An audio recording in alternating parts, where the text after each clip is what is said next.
What is up, everyone? Welcome back to the channel. Let's get it going. Let's talk some baseball on this NFL football Sunday, but we still have two games coming to you guys live where we'll break down the Mets, Phillies, as well as the Padres, Dodgers game that will be starting around 4 o'clock Eastern Standard Time.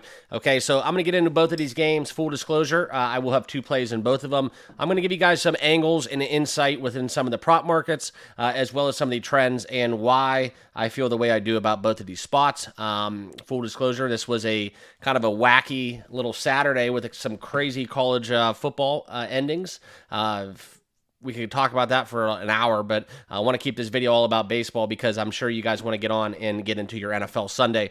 All right, but let's get into the baseball picks. Apologies for this video coming out a little late. I have probably slept about 3 hours in the last 3-4 days, just due to young ones around the house with some colds. So it has been interesting. I'm scheduled to go to Vegas this week, so we will be doing live content in Vegas. It will be a fun kind of little anniversary getaway with the old lady. So 4 nights we'll be in Vegas and get into some really cool kind of cool stuff planned, scheduled. So it's going to be a great week. Let's keep it going, though, and talk about the games today. All right, and before we get into it, make sure you guys all like, comment, and subscribe right down below. Please do, because I want you guys to have that notification bell turned on, because just in the argument for today, this video is coming out a little bit later. That's on me. I can only do what I can do. I try to do my best for you guys. And just as long as it's before game time, make sure you have that bell turned on so you do get the videos when they do drop, okay? Also, follow me on X, handle is in the bottom left, and let's get into the picks. So, first game, we got the Mets coming in as a plus 125 underdog. Now, in this matchup, this is going to be a good one because we have the likes of Luis Severino going against the Philadelphia Phillies, and myself, I had a nice little pretty heavy on the Indians-Phillies two-leg money line parlay, where we were able to smash the Indian side of that, and it looked all good up until it didn't, and that's when the Mets had another one of their late-in-the-game heroics, where they completely blew the game open outside of the Schwarber one-run blast that we got. The Phillies kind of just struggled to really plate some runs, okay? So this is kind of where we're looking at the numbers. I'll get into some of the more deeper analytics within kind of the stat lines and stuff that I'm going to be going off of, okay? But we do come into this game with a lot of the money on the over. We see a whopping percentage of the the money will be on the Mets here, okay? On the Mets money line, plus 125. I don't mind it, okay? I do want to kind of give you guys some insight into Old Faithful Luis Severino. He's been around the great state of New York quite a bit in his career, and we'll look into kind of his last few performances, okay? This is kind of where we've seen Severino go 6 innings against the Brewers, 3 earned runs, so he's given about 3-4 earned runs, all right? And against the Phillies, historically, you have to look into the fact that this goes back to his time in New York. He is 2-0 against the Phillies in his career. However, I do want to tell you guys that outside of some early on games where we did see that Yankees uniform, you could check out this stat line, Jim. He goes 6-7 innings. He's a horse. This was prime Severino, okay? He had 0 runs allowed, but in his 3 recent starts, I think 4 actually, 4 recent data points I'm looking at, he's going to go about 6 innings. And from the likes of it, it's about 3-4 earned runs that we're going to be getting. Okay, so I could see why the sharps are on the over in this game. For me, this is kind of where we look into the Phillies here on the money line.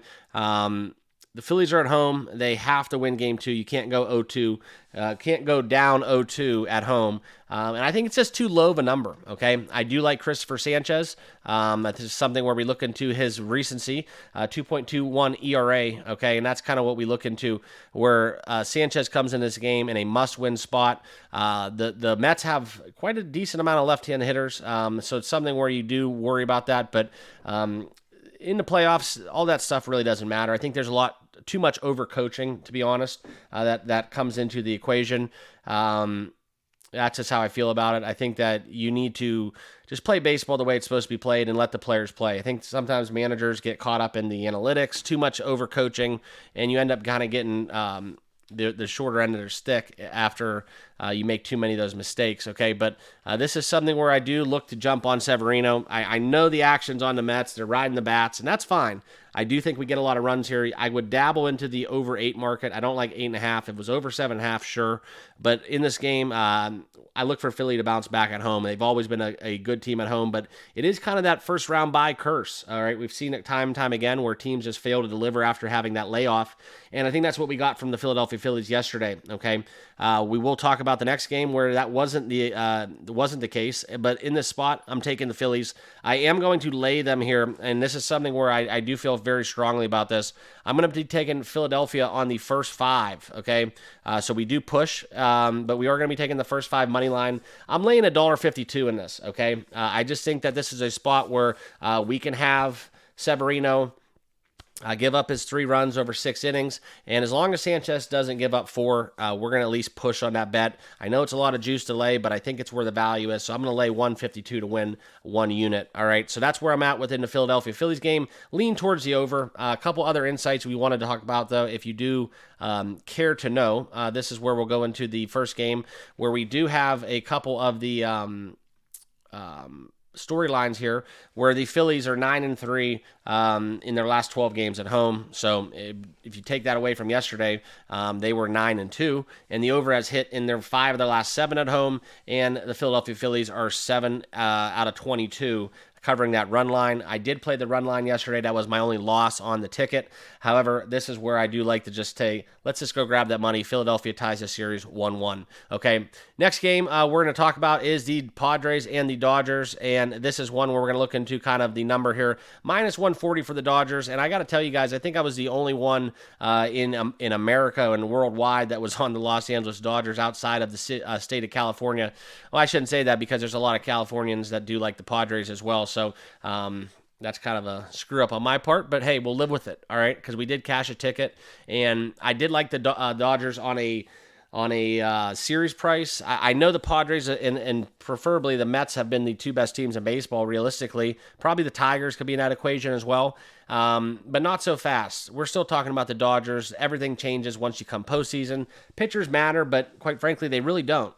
Because if you can score 8 runs a game, you're going to be in a lot of ball games and have a lot of chances to win. And that's exactly what we saw yesterday as the Dodgers played at 7. They came back. I actually kind of wrote this game off early on and started watching. I put another screen on college football. So, but we did get the Padres the fall yesterday. It was a very heavily weighted Padres play across the board. Public, pros and Joes alike, everybody was on the Padres, and I just said screw it. I said Dodgers, you can call me a homer or whatever, but I do find myself laying the Dodgers more times than not, but we will take them again in a sense that I want to see maybe the series tied up. We get a game 3, 1-1, but I think I'm going to dive into this game with the over. All right, I still like it. I think that the Padres scored 5, and I think they could have scored a lot more.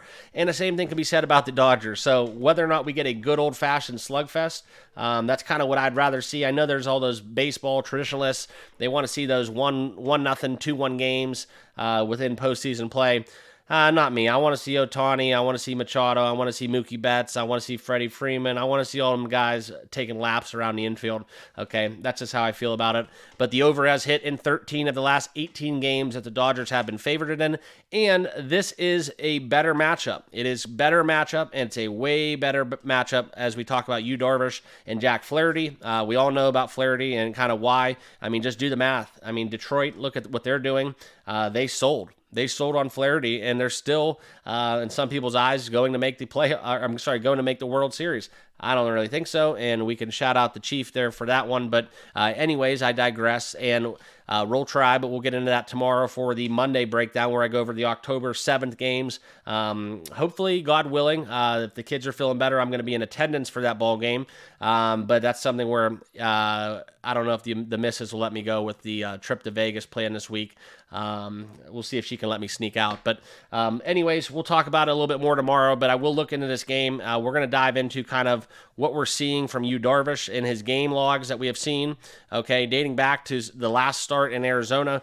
He's going 5, 6 innings, okay, 3 hits, kind of on average, a couple blow-ups along the way, but he's been pretty effective. 2 runs, 3 runs, but we need to go back in time, and you can really look for kind of a contrarian play here, because against the Dodgers on May 12th, and I know that was a whole different Dodgers team, it seemingly looked like they were not even going to win their division, but this is where we look at them in that matchup on May 12th, where he gave up 2 hits over 7 innings, struck out 7, and just absolutely dominated, okay? A lot of injuries, a lot of figuring out the lineups, a lot of shuffling within that Dodgers lineup.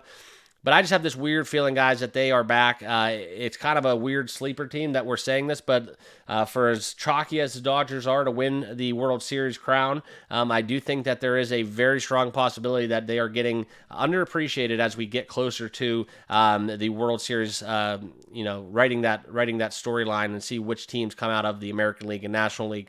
All right. But for me, I'm going to go right back to the well. I was up units yesterday. I'm going to ride this horse till it bucks. And kind of what I'm doing here is I'm going to do a little system play here. I think I'm going to take the over in the Padres-Dodgers game, and I'm going to take it every damn game. That's just how I feel about it. I do like the Dodgers team total over 4.5. I think that they're going to get the Darvish. I know he's been kind of lights out, but we've seen it time and time again where these big, kind of perennial pitchers, and I know it's not the same Darvish of old, but it is something where I do see them blow up more times than not, except for good old faithful Zach Wheeler, who absolutely dominates in postseason play. But I do like the over 8 in here. That's what we're going to take. We're going to take the Dodgers, Padres over 8. I think we can get there, and as much as I love to back the Dodgers here, I just don't trust Flaherty in the spot against that Padres lineup where they have to get a win. So, like I said, we can dabble into the over 4.5 runs for the Dodgers team total, and then a couple props along the way that we could talk about is the fact that Shohei Ohtani basically scores a run in every single baseball game that he plays in. So it's minus 200. It's a little juiced up, but if you're looking for a little booster there where you want to juice up your parlay, your same game parlay, go for it with Shohei, get that run across, and he does have a nice matchup against Yu Darvish where you do get a nice lefty-righty action going on, and that is something I think that'd be profitable because he does get usually another extra at bat as well as the Dodgers look to go through that lineup. So hopefully 4 to 6 at bats for Ohtani, and then we cash everything. But that's something we're looking at. That it's kind of been a fade on Freddie Freeman. He just hasn't been scoring. That's something where we look into this even deeper. I do like attacking walks in the playoffs. But the other thing that we could talk about is going under Jack Flaherty's outs. I think that's a very good prop out there in the market. You can take that. I think it's 15.5 is what that number set out. So I would lean towards taking that under. But who knows? Maybe we get a little regression from the Padres, some more reality check, and they end up getting a low scoring game, and we all look like fools. Okay, but I do see the benefit of taking Ohtani, scoring a run. I do like the under in Flaherty outs. Those would be kind of the prop markets I would dabble into. Don't like to do that too much in postseason play. That's more of just for fun. But like I said, best bets for today's matchups will be between the over and the Dodgers Padres. That number is set at 8. Okay, and then we do get the Philadelphia Phillies minus 152 on the first 5. I know that this is something where a lot of people out there watching are gonna be like, why are you gonna lay 152? It's a desperation game for the Phillies. I'll take them in the first 5. Let's take the Mets bullpen out of the equation. And I'm up in units on the weekend, and we absolutely killed it in college football. So it's something where I just got to go with my feels here and trust my numbers. And let's just take in 2 units on these plays and ride into Monday Night Football and have a great day on Sunday. And then we'll see you guys all tomorrow for more baseball as we talk about the October 7th games that we'll have coming to you guys live from Cleveland. And I believe the other one that we're going to talk about tomorrow will be the Royals and Yankees, which we did see some fireworks in that game 1. So appreciate you guys. Good luck with your picks. Hope you all do well today, and we'll see you in the next video. Subscribe for more.